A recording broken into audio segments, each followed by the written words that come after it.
तुम्हारे सामने खड़े होकर यह कह नहीं पाया कि मैं तुमसे प्यार करता हूं। मैं तुम्हें कभी बता नहीं सका कि इस दुनिया में सबसे ज्यादा तुमसे प्यार करता हूं मैं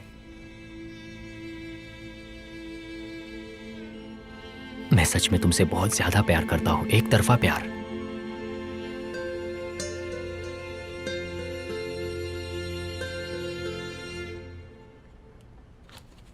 तुम्हें प्रपोज करने के लिए मैं ये एक रिंग लाया हूं। मेरे प्यार के निशानी के तौर पर ये अपने पास रख लो।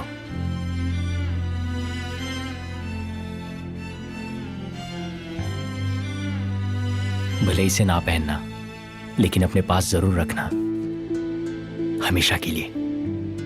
जब भी तुम दुखी हो तो इस अंगूठी को देखकर मेरे प्यार को महसूस करना, चाहे कुछ भी हो जाए।